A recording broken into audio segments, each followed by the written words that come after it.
Ok. Merci beaucoup, Michel. Rebonjour tout le monde. Je suis ravi de co-animer ce panel sur l'intégration avec ma sœur Awa Ndiaye. Il s'agit en fait de préciser que cette activité s'inscrit dans le cadre du mois du Sénégal au Canada, évidemment organisé par le regroupement général des Sénégalais du Canada, le RGSC.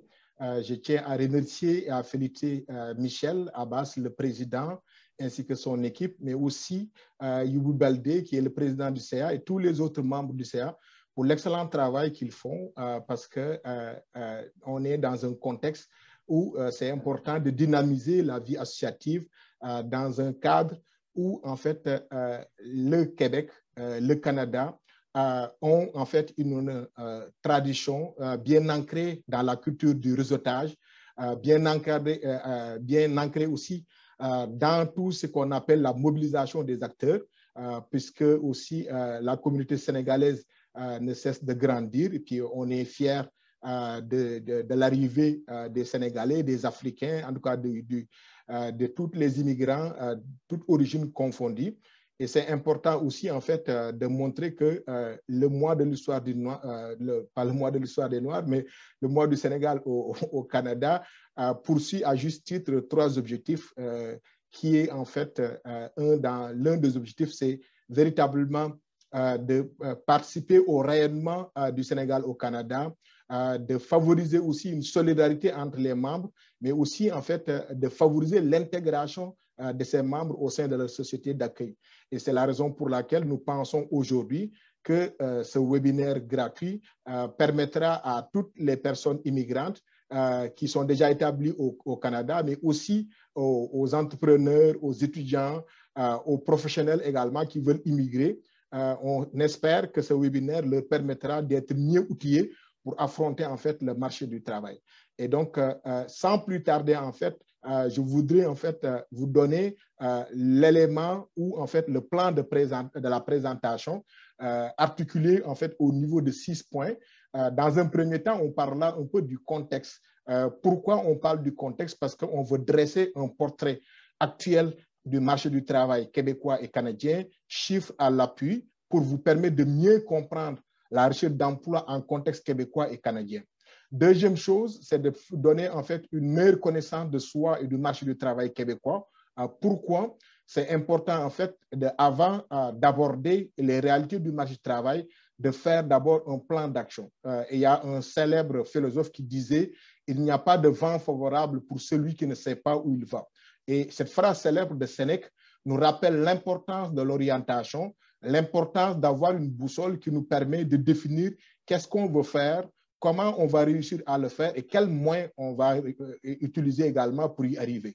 Et c'est la raison pour laquelle vous n'êtes pas seul dans vos démarches, parce qu'au Québec, vous avez un TUSI ou un réseau d'acteurs, des organismes communautaires qui vont vous aider également dans vos démarches. C'est la raison pour laquelle aussi les conseils en emploi, les conseils en orientation vont établir ce qu'on appelle un plan d'action personnalisé pour vous orienter en fait dans vos démarches. Aussi, quand on recherche un emploi, il faut avoir des outils de marketing. Les outils de marketing, c'est le CV, c'est la lettre de présentation, mais il y a aussi d'autres stratégies, nous aurons l'occasion d'y revenir. Quelles sont aussi les compétences et attitudes qui sont demandées par les employeurs? Parce qu'on est dans une nouvelle société, une nouvelle dynamique, une nouvelle culture organisationnelle. C'est important pour que vous puissiez véritablement trouver votre place au soleil, de savoir comment chercher un emploi de façon efficace. Ensuite, les pratiques gagnantes pour décrocher un emploi, ce que j'appelle les 3 verbes magiques qui constituent à séduire, convaincre et rassurer un employeur. Et enfin, vous entendez souvent le mot réseautage. Réseautage, c'est important, c'est le mot qui revient souvent au Québec, au Canada. Et nous vous donnerons en fait des pistes de solutions efficaces pour élargir votre réseau de contacts. Quand on parle en fait de contexte, je commence par une bonne nouvelle. Pour les personnes immigrantes qui veulent venir au Québec ou qui sont déjà, le Québec connaît déjà une pénurie de main-d'œuvre qui s'accentue dans tous les secteurs d'activité et dans toutes les régions du Québec. C'est quelque chose d'extrêmement important de comprendre en fait cette situation, et ce n'est pas pour rien que les journalistes titrent souvent dans leurs journaux que le Québec est champion de la main-d'œuvre de pénurie de main-d'œuvre au Canada.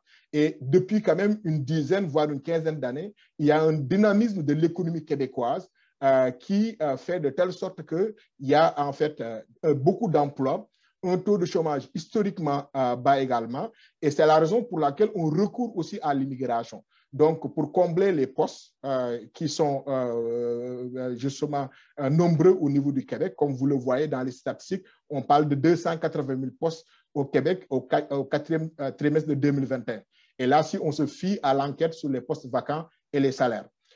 Et aussi, pourquoi aussi on recourt à l'immigration? C'est parce qu'aussi, il y a en fait un vieillissement de la population, il y a une faible natalité également, et aussi, il y a en fait un phénomène qu'on observe dans tous les pays, c'est-à-dire qu'il y a des jeunes qui ne peuvent pas en fait accéder au marché du travail, ce qu'on appelle les nefs. Je ne veux pas utiliser le terme nef parce qu'en Wolof, ça veut dire autre chose, mais en tout cas, c'est ce qu'on appelle ni aux études, ni en emploi, ni en formation. Donc, ce sont des jeunes de moins de 35 ans. La plupart, c'est des jeunes de 16 ans et qui ont des difficultés à s'intégrer sur le marché de l'emploi, ce qui fait qu'aussi le Québec a besoin d'aller chercher à l'extérieur. Et parfois, il y a ce qu'on appelle une inadéquation entre les profils qui sont disponibles et aussi les postes également qui sont aussi disponibles dans toutes les régions du Québec. Et Michel, au début, parlait en fait de l'importance de la régionalisation qui consiste véritablement à développer une politique pour inciter les personnes immigrantes à aller chercher un emploi en dehors de Montréal. Et comme l'indiquent les statistiques, la majorité des postes vacants, 90 jours et plus, se trouvent en dehors de Montréal. C'est une raison supplémentaire pour que vous diversifiez également vos champs de recherche d'emploi en région. Et on va y revenir également. Et tout à l'heure, je vous parlais d'un taux de chômage le plus faible au Canada. On parle de 4,1% en mars également 2022.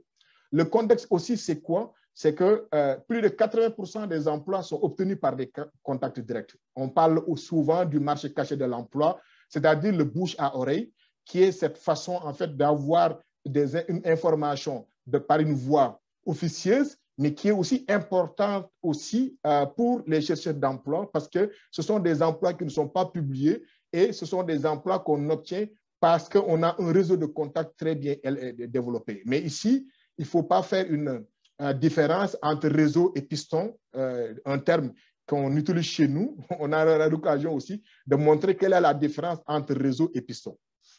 Aussi, un autre élément, c'est la culture organisationnelle québécoise qui est basée sur la relation de confiance. On arrive dans une société où tout tourne autour de la relation de confiance. Et dans cette culture organisationnelle, il faut savoir qu'on a des aptitudes qu'on met de l'avant. On met de l'avant la proactivité, le dynamisme. Et pourtant, dans notre société, on met aussi en avant aussi ce qu'on appelle la capacité de se vendre également, le marketing de soi. Et pourtant, si on regarde notre société sénégalaise, qui est très riche en sens, en métaphores et tout, parfois on a des proverbes qui nous donnent des indications, mais qui nous disent également une chose et son contraire. Mais il faut également être capable de pouvoir l'adapter en sens. Comme par exemple, en Wolof, on va vous dire, par exemple, « Sabu du faute bopom » ou bien on va vous dire « Ou de numli le olé ». Et donc, si je les traduis, c'est que dans l'un des proverbes, on vous dit de faire preuve d'humilité. Et dans l'autre proverbe, on vous demande aussi de pouvoir également faire, de soigner votre image. Soigner son image est extrêmement important ici, en fait, au Québec, parce que la première impression est un élément crucial également lors de l'entrevue de sélection. Et donc, il faut être capable de pouvoir justement arrimer tous ces éléments-là parce que quand on définit même une culture, une notion de culture, et je préfère toujours aller donner la définition de la culture qui est mise de l'avant dans le manuel du participant du ministère de l'Immigration, de la francisation et de l'intégration, qui essaie de sensibiliser les personnes immigrantes sur l'importance de comprendre les enjeux culturels en milieu de travail. Et on nous dit souvent que la culture constitue ou fournit des réponses comportementales qui nous permettent aussi de pouvoir en fait nous adapter par rapport à notre environnement de travail. Ce qui fait que aussi, justement, la culture, pour moi, l'intelligence aussi, une personne intelligente est une personne qui est capable de s'adapter à n'importe quel environnement.